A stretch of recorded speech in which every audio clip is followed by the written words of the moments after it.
কোনো এক শীতল গভীর জঙ্গলের মধ্যে তুষারপাত শুরু হয়ে গেছিল। সমস্ত পাখিরাই তুষারপাত হবে তার জন্য খাবারের জোগাড় করে রাখছিল, কিন্তু ওইদিকে টুনটুনি পাখি লাঠির জোগাড় করেই যাচ্ছিল, কারণ বেশি ঠান্ডা পড়ে যাওয়ার আগে টুনটুনি পাখি নিজের বাসা খুবই তাড়াতাড়ি তৈরি করে ফেলতে চাইছিল।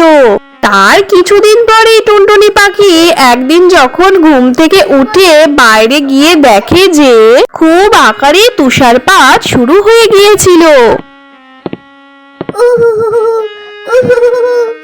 কত শীত পড়ে গেছে, আমি তো ভোজনের জোগাড় করেই রাখিনি। এখন আমি কি খাবো? আমার তো খুবই খিদে পেয়েছে। আজকে এই দিনের বেলা আমি কোনো রকম করে কাটিয়ে দিই, কালকে আমি কোনো রকম ভাবে কষ্ট করে খাবারের জোগাড় করেই নিয়ে আসবো। কিন্তু পরের দিনেও একেবারে তুষারপাত হওয়া কম হয় না। কিছুদিন ধরে তো খুব জোরদার তুষারপাত হতেই থাকে, আর জঙ্গলে অন্যান্য পাখিরা নিজেদের বাসায় বসে বসে আরাম করে ভোজন খাচ্ছিল। কিন্তু টুনটুনি পাখি খিদেতে তো পুরো কাতরে উঠছিল। এখন আমি কি করব?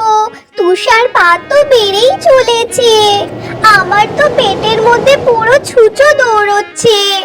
এখন আমি কি করব কিছুই বুঝে উঠতে পারছি না যে খাবারের জোগাড় আমি কোথা থেকে করব, কিভাবেই বা করব। এরপর টুনটুনি পাখি কালু কাকের বাসায় চলে যায় আর কালু কাকের দরজায় গিয়ে ঠক ঠক করতে থাকে। কালু দাদা, ও কালু দাদা, একবার দরজাটা খোলো কালু দাদা। আরে হে ভগবান, এত শীতের মধ্যে এই টুনি পাখি আমার বাসায় কি করতে এলো রে বাবা? আরে কি হলো টুনটুনি, কি হয়েছে? কি তাড়াতাড়ি বলো, দেখছো না কত ঠান্ডা বেড়েছে? কি কাজ আছে আমার থেকে তোমার? কালু দাদা, আমি খুবই ক্ষুধার্ত, আমি কিছুদিন ধরে কোনো খাবার খাইনি। আপনি আমাকে কিছু খাবার একটুখানি দিয়ে দিন কালু দাদা, আমার খুব খিদে পেয়েছে। জলদি জলদি আমাকে একটুখানি ভোজন দিয়ে দিন না কালু দাদা, আমার তো খুব খিদে পেয়েছে। আর আপনি তো অনেক খাবার জোগাড় করেই রেখেছেন, ওখান থেকে আমাকে কিছুটা দিয়ে দেন না কালু দাদা। আচ্ছা, তোর এখন আমার এই জমানো খাবারের দিকে নজর পড়েছে? ভাগ এখান থেকে, আমি আমার এই খাবার তোকে একদম দেব না। গিয়ে তোর ওই শুকনো লাঠি গুলোই খেয়ে নেগা, যেটা দিয়ে তুই তোর ঘর বানিয়েছিস। পুরো গরমকালের মধ্যে শুধু লাঠি জমা করতেই তুই থেকে গেলি, আর এখন যেই শীতের মরশুম আসলো তুই আমার খাবারের দিকে নজর দিচ্ছিস?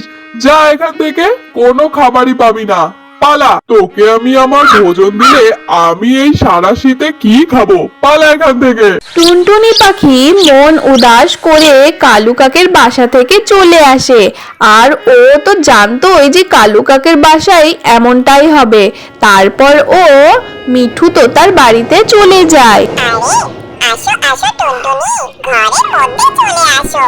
আর তুমি এত ঠান্ডার মধ্যে ঘর থেকে কেন বেরিয়েছো? ভেতরে এসো টুনটুনি, ভেতরে এসো। কি হয়েছে বলো টুনটুনি, এত হাওয়া বাতাস তুষারের মধ্যে কেন বেরিয়েছো তুমি? মিঠু দাদা, আমার খুব খিদে পেয়েছে, আমি অনেক দিন ধরে খাবারই খেতে পারি নাই, আমার কাছে কোনো খাবার নাই, আমাকে কিছু খাবার দিয়ে দাও না মিঠু দাদা। কিন্তু টুনটুনি, তুমি তো জানো যে শীতের মরশুমে খাবার তো কম হয়ে যায় জঙ্গলে, তাহলে কেন তুমি আগে গরমকালে খাবারের জোগাড় করে রাখোনি?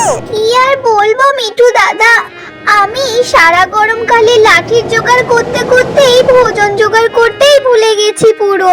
টুনটুনি, আমার কাছে অনেক ভোজন আছে, ওখান থেকে তোমাকে এই ভোজনটা দিলাম, এটা নিয়ে যাও।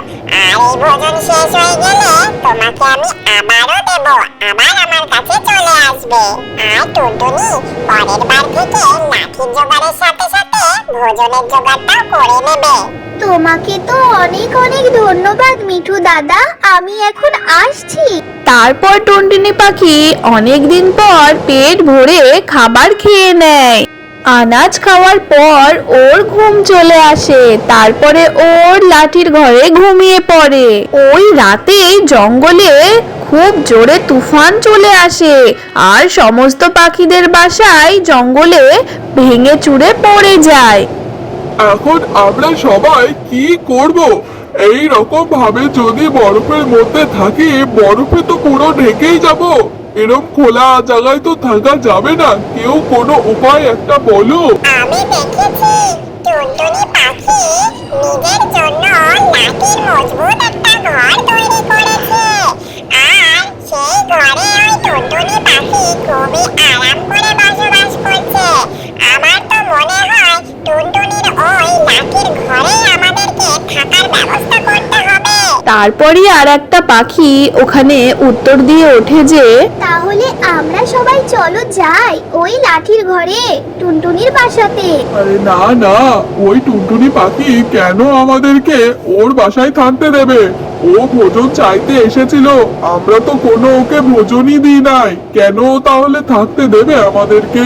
যখন ও আমার কাছে ভোজন চাইতে এসেছিল, আমি তো তখন ওকে মানা করে দিয়েছিলাম। ওরা সব পাখিরা মিলে যখন নিজেদের মধ্যে কথাবার্তা বলছিলই তখনই ঠিক ওইখানে টুনটুনি পাখি উড়ে চলে আসে।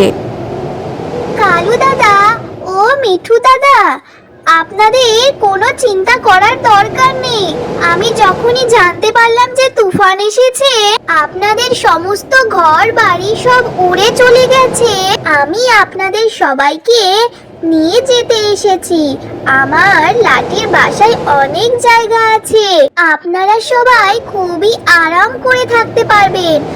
আর আমার লাঠির বাসাটা খুবই ভেতর থেকে গরম, এই ঠান্ডার মধ্যে কোনোই অসুবিধা হবে না।